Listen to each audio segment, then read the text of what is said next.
Awesome, awesome, awesome. All right, so we are going live right now. So good evening. Good evening to all of you who are watching me live, and welcome to anyone who is watching this on a repeat. My name is Jeremy Deysach, and I am a FICO certified credit coach with Credilife Financial Wellness, and I am the founder of the Free Credit Repair Advice Group on Facebook. And I want to welcome each and every one of you to our daily credit report. This is something we do every night at 8 p.m. Eastern, 7 Central, 6 p.m. Mountain Time, and 5 p.m. Pacific Time, right here in the Free Credit Repair Advice Group on Facebook, also on Credit TV, on YouTube. And this is something I'm on every Monday night at 8 Eastern. On Tuesday night, we have FICO certified credit coach Chris Kruger. On Wednesday, we have Coach Rick. On Thursday, we have Coach Mark. But as you're joining me today is Monday. And so this is my evening. So tonight, what I want to talk to you guys about, each and every one of you, I want to talk to you about I want to talk to you about credit cards. That's going to be our topic for this evening. All about credit cards, the good, the bad, the ugly.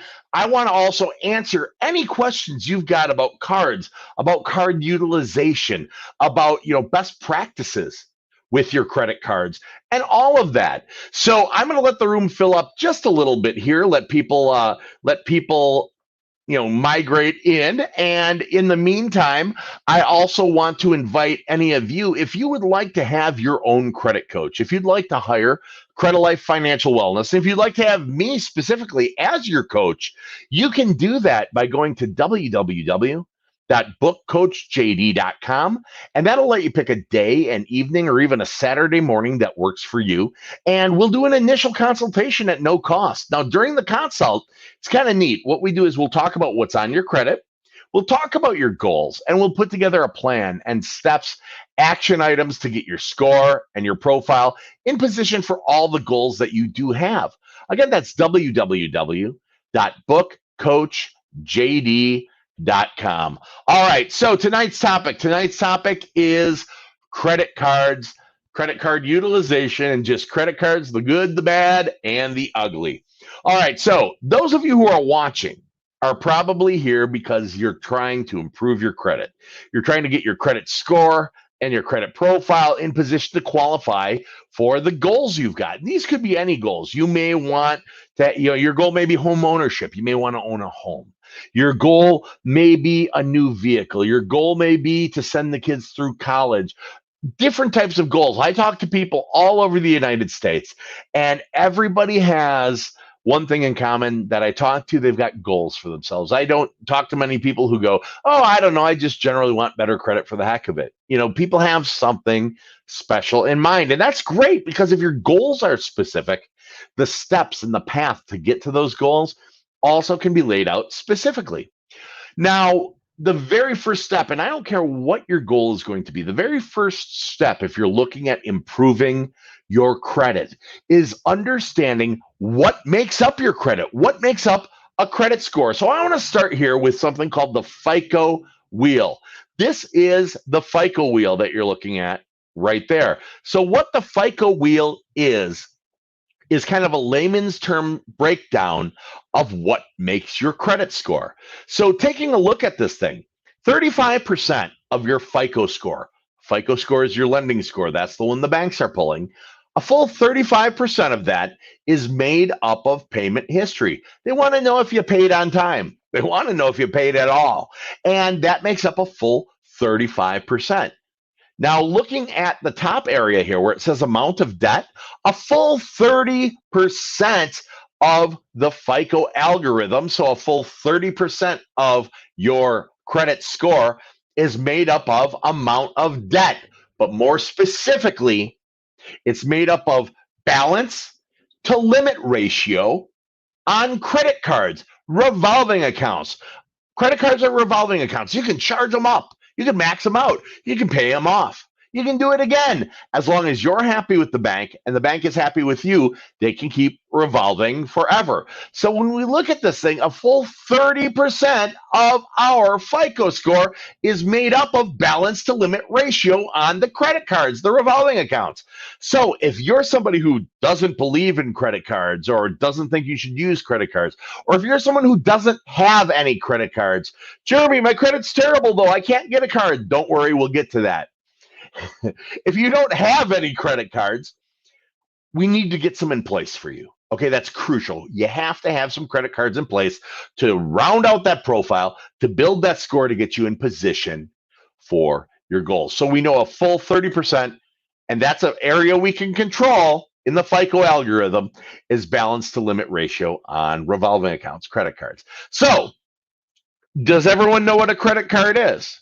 A credit card, that's something where you can go out and you can pay for it with the little piece of plastic, and they'll send you a bill, and you've got the option of paying the whole bill at once or paying it in smaller payments over time, and then they'll charge you interest. That is a credit card. It's not like a debit card. A debit card might be hooked up to your checking account and it takes the money right away and it's gone. Okay, that's a debit card. Credit, they're extending a loan to you, revolving credit to you, and you can use it. Now, balance to limit ratio, how much you're allowed to use versus how much you used on a credit card, is very important. And I promise you something, I promise you, you've heard all kinds of things when it comes to how you should handle a credit card. I want you to throw some ones in chat. If you're watching right now on Credit TV on YouTube, or if you're watching in the Free Credit Repair Advice Group on Facebook, I want you to give me some thumbs up, likes, or give me some ones in chat. Give me a one every time I say something you've heard of here. This is going to be interesting. How many of you have heard that you're supposed to keep your credit cards under 50%? Always keep your credit cards under 50%. Give me some ones or some likes. How many of you have heard that? Now, how many of you have heard you're supposed to keep your credit cards at 30%? 30%. People love them from 30%. They do. Oh, yeah, 30%.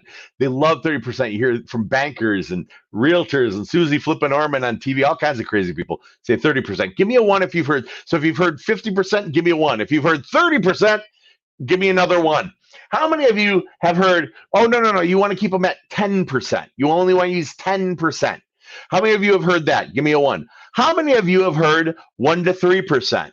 Give me a one there. How many of you have heard open them and don't use them? How many of you have heard that?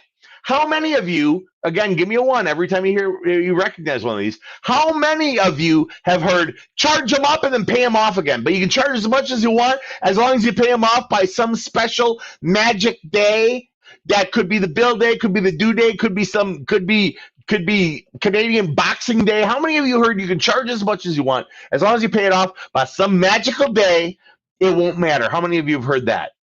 Okay, bless their hearts. All these people who are telling you this, and this is parents, this is teachers, and realtors, and mortgage lenders, and bankers, and your credit guru, and Susie freaking Orman on TV, and idiots like Dave Ramsey who don't think credit cards exist or some strange thing. All these people, what they're trying to talk about, what they're trying to tell you is what's the best balance to limit ratio. So amount you use versus amount you're allowed to use. Your credit card has a limit. If it's a $500 limit, you're not allowed to spend more than $500. Balance, that's how much you spent. So there is, within the FICO algorithm, within this thing here, that makes up your FICO score, there is a perfect balance to limit ratio. There is one singular perfect one. It's perfect because it's the zone, the region, the utilization that will give you the most points added to your FICO score every single month. It's also comically small. The perfect balance to limit ratio to use to maximize your FICO point potential within the FICO algorithm on all of your credit cards is 1% to 3%. 1% to 3%. Any more, you broke it. Any less, you broke it. Any more than 3%, you broke it because you went outside the zone that's going to get you the most points in your FICO score. And what are we trying to do? We're trying to get the most points in our FICO score. Any less than 1%, and you broke the thing. Why? Because less than 1% is not considered activity, and you need activity on the credit cards to generate points. So 1% to 3%, 1%. So now we know this, right? We can work with this. So let's say we have a credit card. Jeremy, but I can't get a credit card. Don't worry, we'll deal with that. That'll be part of this. But we're taking the fast forward time machine. We got ourselves a credit card, okay? It's got a $300 credit limit, which means you could spend up to $300, you could owe up to $300, and you could make payments on anything in between up to $300. Now, 1% to 3% of $300 limit is $3 to $9, specifically $3 to $9. So we've got our $300 limit credit card. And let's say we have Disney Plus. Disney Plus, you get to watch, they get the Star Wars movies on Disney Plus, don't they? So Disney Plus, it's like what, $7 a month? That's between $3 and $9. So we go ahead, we put the Disney Plus and Star Wars movies, we put that on our credit card. And every month at the billing time, Star Wars movies, the Disney Plus, that all hits our credit card for $7.99.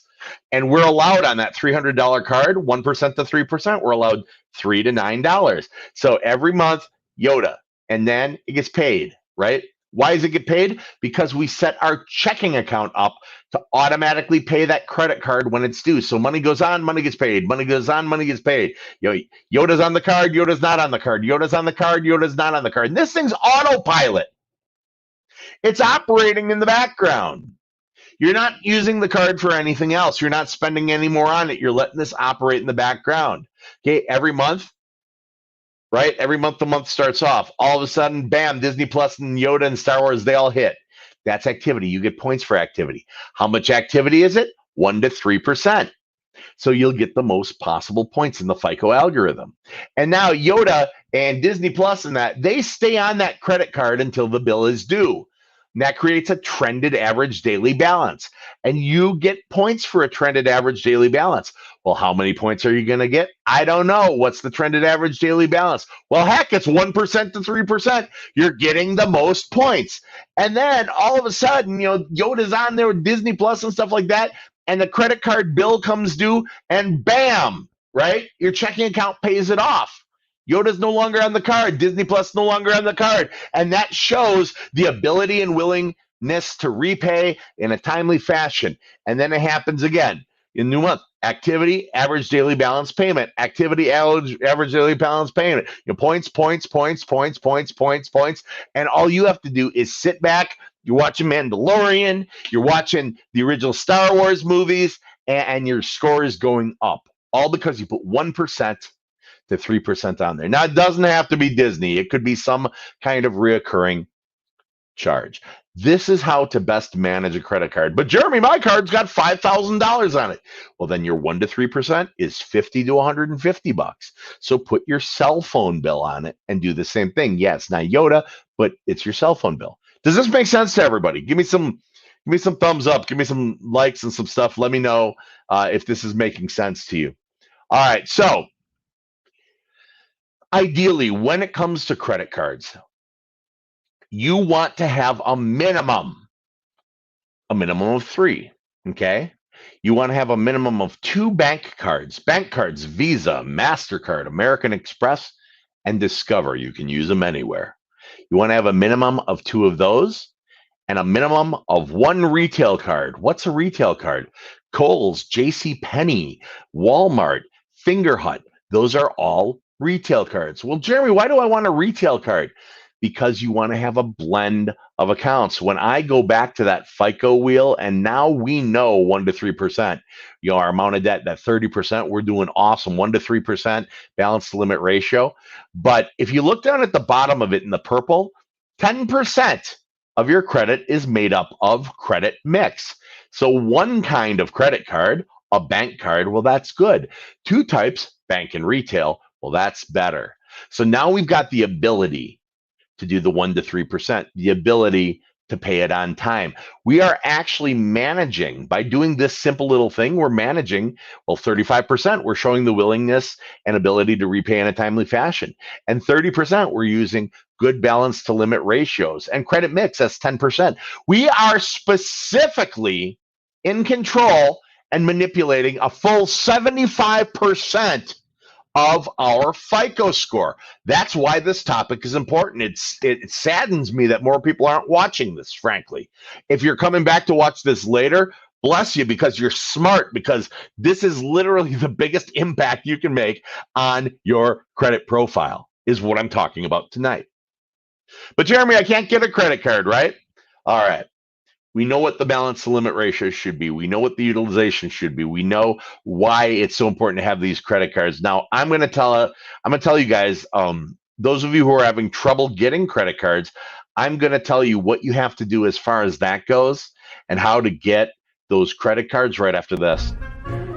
So you're saying I can ask this cat any question? The cat is connected to the computer. You just type in the question, it will read his mind. There's the answer code.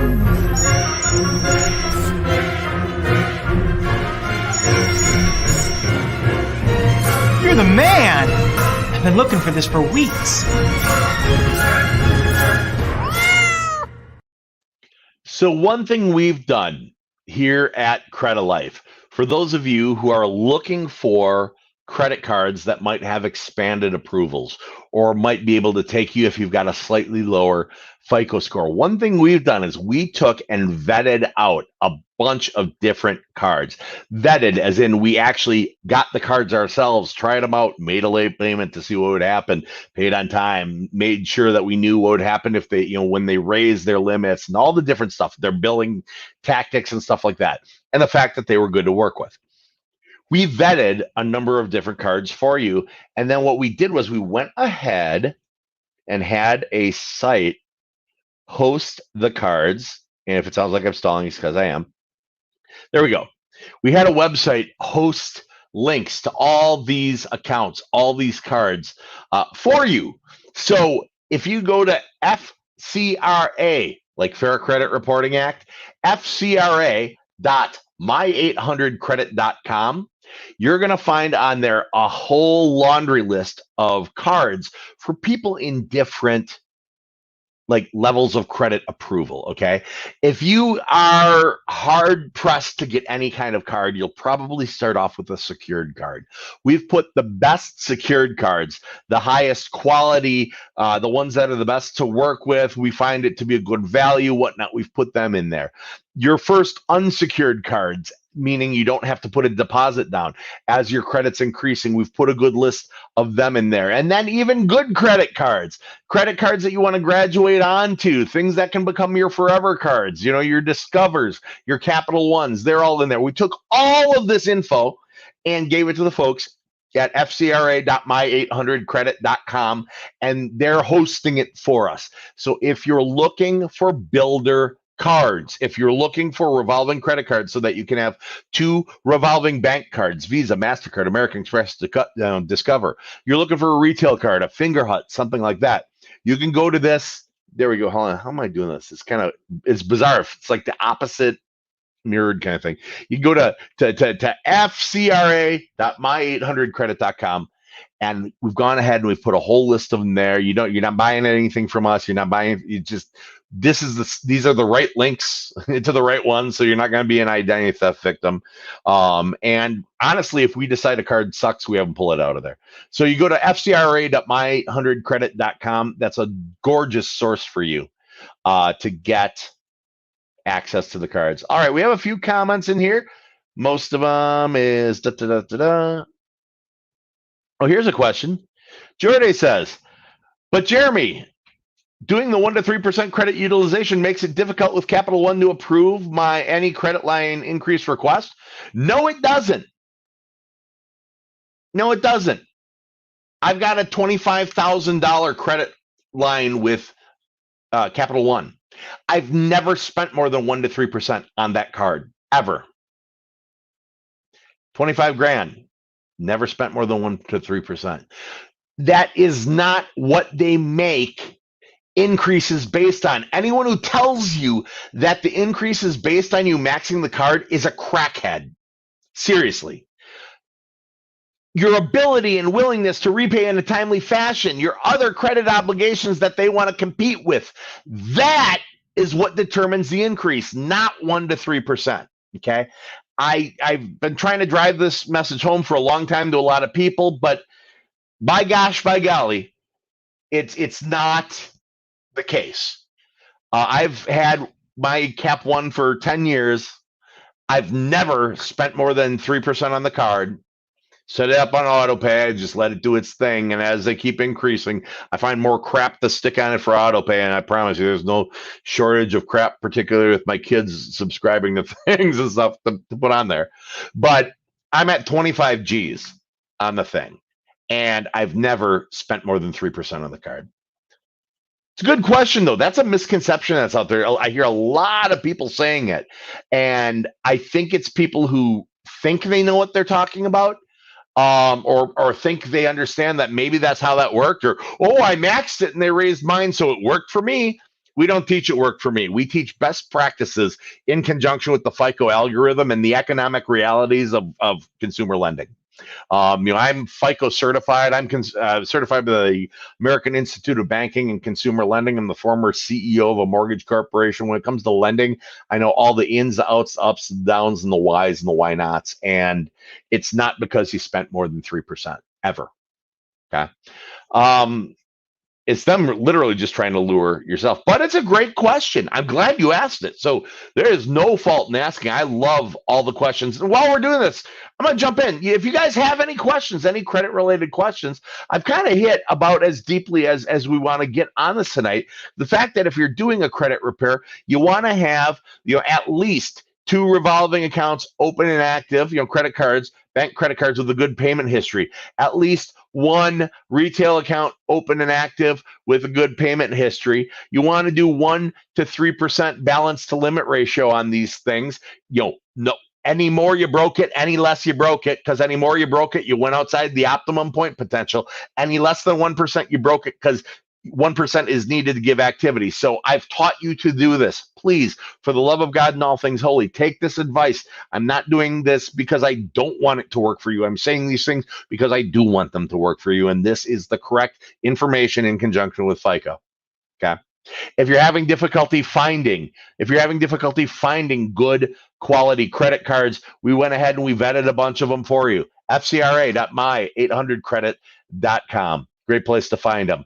Also, if you'd like to have your very own coach, particularly the highly attractive bald guy here, you can actually book a consultation with me by going to www.bookcoachjd.com.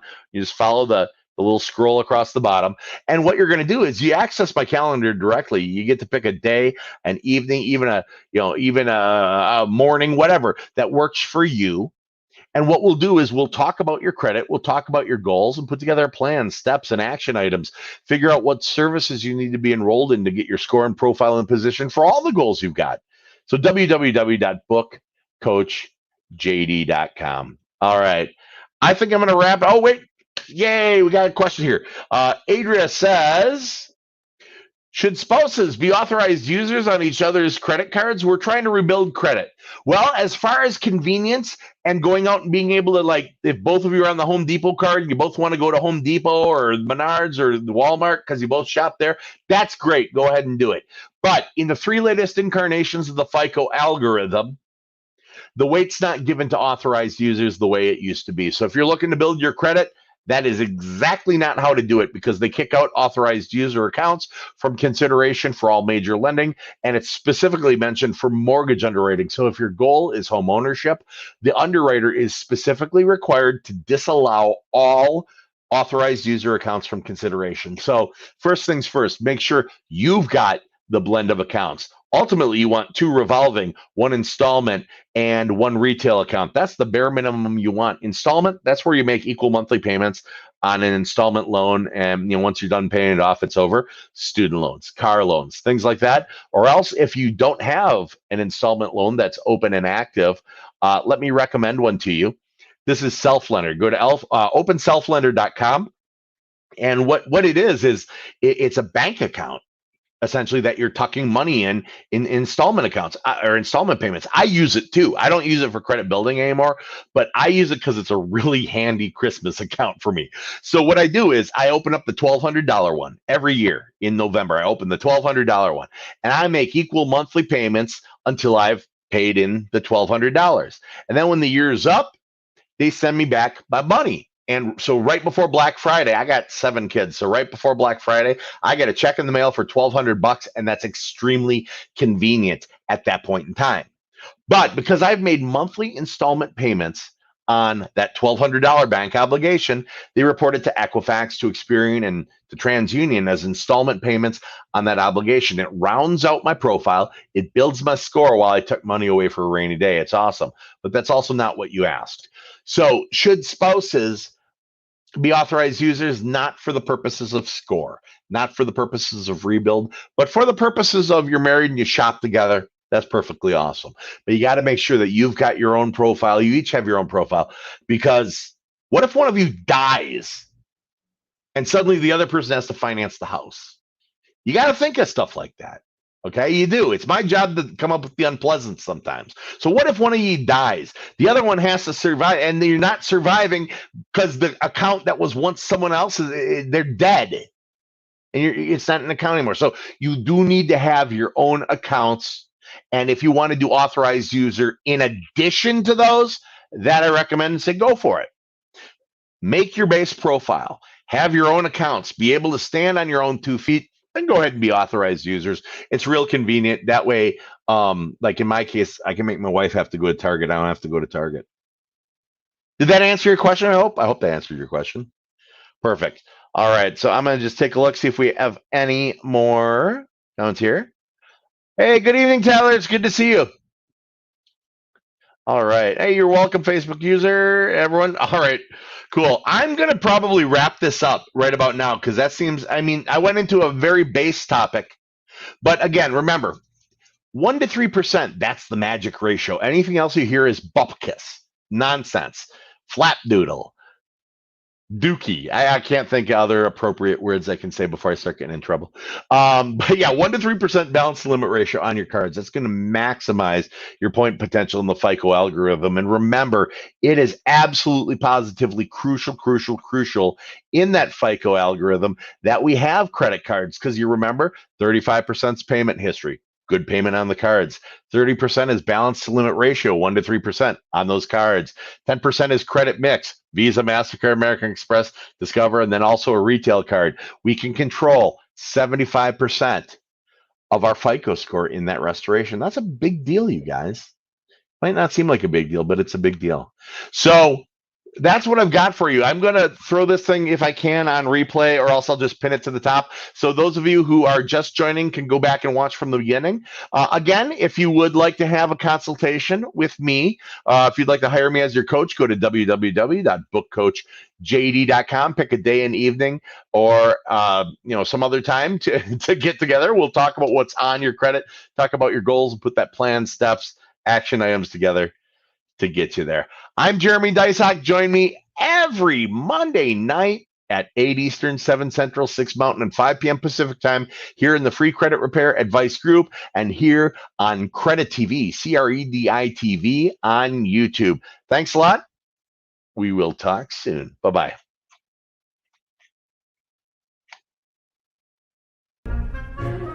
So you're saying I can ask this cat any question? The cat is connected to the computer. You just type in the question, it will read his mind. There the answer comes.